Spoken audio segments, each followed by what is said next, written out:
So these are some selected moons of our solar system with the Earth there placed for scale. You can see there's some really large stuff. The moons of Jupiter, Io, Europa, Ganymede, Callisto, pretty large. And you can see Saturn has a bunch of really large moons in the middle there. Uranus has several really large moons. Neptune has one really big one called Titan. And then you have some asteroids that are pretty large, etc., etc. So let's start from how our progenitors, as they're called, came in. They came in, and Neptune has a moon system, which I'm showing you now. And this is just to give you the sense of some of the stuff that's out there. All these different moons, or at least most of them from what I've been told from different people, and I got to combine it all together, most of these moons have settlements on them. Gigantic rooms inside. Uranus has a very robust moon system. Tons of moons around Uranus. They even just found 2 new ones, as you can see in this diagram. And a lot of these moons apparently have bases inside them of some magnitude. And these are some of the larger moons of Uranus. Again, probably extensive facilities inside most of these places. Now, Uranus's moon Miranda is a very curious example in which perhaps some of the ancient build-out is still visible to us, because do you notice that strange boomerang shape on the moon? Do you see that? Well, let's take a closer look at that. That's actually what we see. That is Miranda. So there is something very bizarre there. Here it is tilted on a different angle. Now, this looks like it could... that is a ridge or an escarpment that you're seeing there on the left. It's the tallest ridge in the solar system of any of the moons.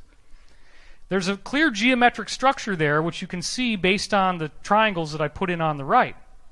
Now, is it possible that we are seeing the underlying geometric structure that was built inside this moon, and that over the millennia, as the dust has gotten worn off by asteroid collisions, we're starting to see the superstructure that's hidden inside? And also over here, we see very clear geometric shapes. Again, why wouldn't they build a geodesic inside? Now, this is what I've been told by one of the insiders, one of the original insiders, was that some of these moons, the entire inside has an atmosphere. And there is something like a geometric object, like those platonic solids, and you actually see trees and lakes, and there's an artificial sun, and you can fly around inside that moon, and you can pilot the moon anywhere you want to go, and it's like a whole world built inside of it. That's an advanced, obviously very advanced technology that apparently is all over the place. Now, Saturn has a whole bunch of moons. Look at all these moons. And as I said, probably the majority, based on what many insiders have told me, the majority of these moons have some kind of build-out in them already. And we have been out there and investigated a majority of this and looked for what we can find. Now, Saturn's moon Mimas, which is sort of closer to it, meaning it's going to be warmer there, is a curiously similar shape to the Death Star, and this was actually mentioned by the Daily Mail, which is probably part of a programmed disclosure. Now, you see that it actually looks a lot like something that George Lucas put into his movie. How did he get this idea? Well, maybe he got it from somebody on the inside, because it looks pretty darn similar. And remember, this is most likely an artificial world inside something that looks like a moon, which is exactly what the Death Star was in Star Wars. It even has similar structures on the surface. And if that's not weird enough, based on any conventional knowledge of physics, what we should see inside that moon is that the heat is going to be the strongest on the part of the moon that faces the planet, right? So that the planet's radiant heat is warming up the moon there. What we actually see is exactly the opposite. We see that the part that's facing Saturn is colder, and the part away from Saturn is warmer. And look at how it's got this sort of Pac-Man shape. Now imagine, if you will, that this is one of those moons that has an entire civilization already built inside of it, and everybody is living inside the yellow part, and then most of the hollow interior of the moon would be the sky for them, and then where that circle is, as you can see on the bottom, would be approximately where the sun, the fake sun, would be. You could have a whole world of people living inside this object, hiding from their enemies. because these people, remember, were a prison colony. They were in trouble, and they were sent here to reform, and they also had enemies, and they were really worried about being attacked. So then we have another moon around Saturn that also has this very strange temperature anomaly. Same thing, Tethys.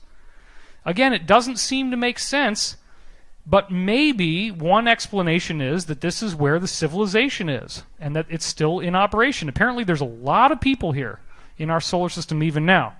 And so the mainstream media, of course, calls it Pac-Man, right?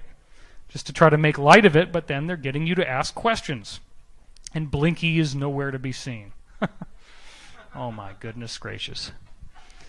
Now also around Saturn we have Enceladus, and this also is a very, very curious thing. Now on the left, we're going to come back to this in a little while, is a weird square that's on the moon, but then the one on the right is this weird square that's on Saturn's moon Enceladus. Squares are not supposed to show up in nature, but it would be something you'd expect to see in the case of an ancient geometric build-out. So that's very curious. Now, what happens when we look at this curiously square area?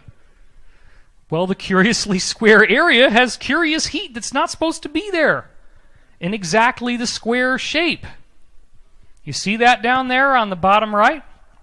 And then, it's not what's supposed to be there. When we look at it up close, it has a striated structure, which would totally be what you'd expect if this particular habitat is built to have a series of long hallways so that everybody gets windows. So that it's not all just one big giant room, but that you have these developments. Now that looks like an artificial and intelligently built structure to me, because you got straight lines and 90-degree turns, suggesting a massive, massive station has been built inside, and it's down at the polar region, and that's where all the heat is, because that's where everybody's keeping the bills paid and keeping the heat on. Now, one of the insiders, when I showed this to him, he told me that that image looks exactly like what we see when we use various classified means such as LiDAR, radar, and thermal collage to look at actual underground facilities here on Earth. It's a very, very similar pattern to the underground bases that we have. Now, Saturn also has another moon, Iapetus, that has some weird stuff going on, and it's the one that is, let me make sure I'm right here, yep. It's the one that's on that really, really wide arc, so it goes far away from Saturn, as you can see right here. There's Iapetus. Now, this is some photographs that were taken from Cassini, which swung by several years ago, and this was work done by Richard Hoagland back in 2006, where he looks at Iapetus and says, oh my gosh, it's not a perfect sphere, it's all funny looking, and it has this ridge exactly along the midpoint, along the equator. What the heck is that thing doing there? Moons are not supposed to have a gigantic ridge that goes across the entire central axis of the middle of the planet, but if you superimpose your latitude and longitude lines, it's right there. That is exactly what we would expect if this thing has been built like a clamshell that's got two halves and it's all artificial inside. Okay? So that's not something we would expect, and there's even more weird fringe benefits with this moon. When we look at how the sun reflects across its surface, we see very strange geometric oddities. It is not a nice smooth curve. It's got geometric straight line dents on it. Check that out. I was really impressed with Richard when he did this, and I think that the insider guy that I'm in contact with leaked some of this to him, as well as him doing it through his own work. So you can see that there is a geometric structure, almost like, because it's so old, that it's kind of collapsed in on itself, and the original parts of the moon that were all dust have probably blown away or gotten impacted by asteroid collisions, things like that. And then as the sunlight plays across the surface of Iapetus, which remember still has that central equator as well, you see different types of straight line geometry. That is not what it should look like. But that is what we would expect if it's a gigantic base of massive proportions like the Death Star, which was being rebuilt in Return of the Jedi. So there it is again. Now, this was Richard's conception of what it might look like inside, underneath all the dirt. And I don't think that's too far from the truth. I think that's basically what these look like, and that was what he was nudged to think by the insider.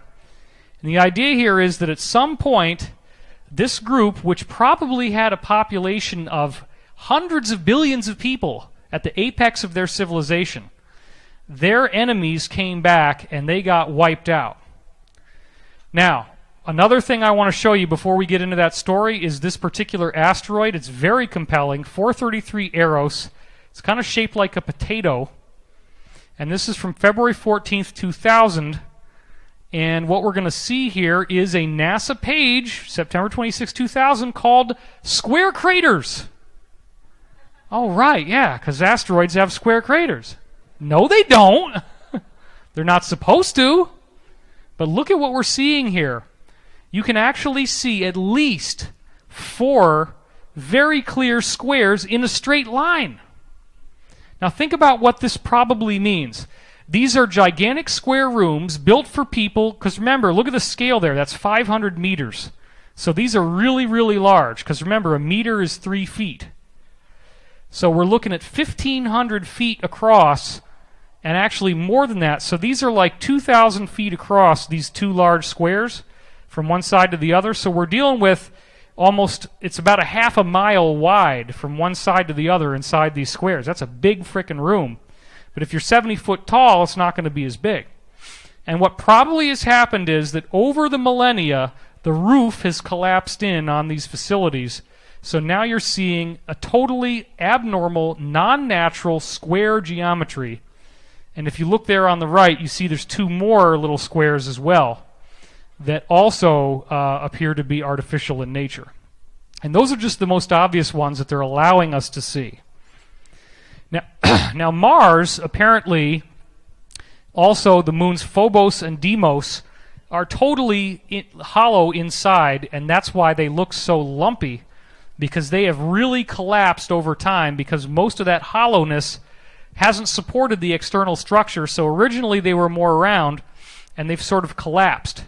This apparently at one time was like a holding facility or a base that had, it was like a hangar for large amounts of aircraft, a very large size, that were stored inside of it. Now notice here, you see these geometric striations. You see vertical lines going top to bottom, and then vertical lines going left to right, and they're at 9-degree angles.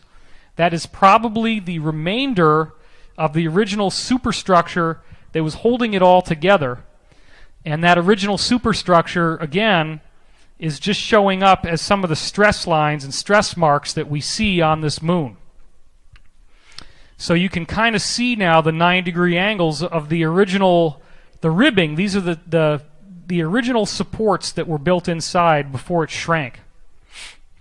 Now this is really bizarre. According to the insiders I'm in contact with, the ancient progenitors built out the inside of Phobos, and then more recent ET groups have colonized our solar system, and this was one of the first places they went, because they could see right away by looking with the penetrating radar inside that it was all hollow and that it's square inside. And in fact, European Space Agency, ESA, had found that same data through some of their space probes, and they told Richard Hoagland, they leaked it to him before they went public with it, and then of course the whole story got silenced and suppressed, and you never heard about it again. Buzz Aldrin, one of the Apollo astronauts, mentioned that there was a monolith on Phobos on C-SPAN. And this is a shot from that actual clip. I'm not going to play it here, but you can watch it on YouTube. And he says, what if we go back to Phobos and try to find out what this thing is? Well, there it is down there on the bottom. Look at the long shadow that this thing is casting. That shouldn't be there. And this is Efren Palermo, one of Hoagland's old associates, showing how this monolith would have been casting that shadow. And this was his drawing of, or actually a mock-up, a photograph of what he thinks it originally must look like. Now, again, what we've heard from insiders is that this was something built by newer groups that were a lot shorter than 70 feet tall, that came in and used that as a basic door that they could find to try to get inside the thing. This was where they would land and where they had their equipment and so forth. And probably has it's like a whole skyscraper type of thing they built on there. with all different rooms and stuff inside of it. I don't think it really looks like this. It's probably a lot more technological.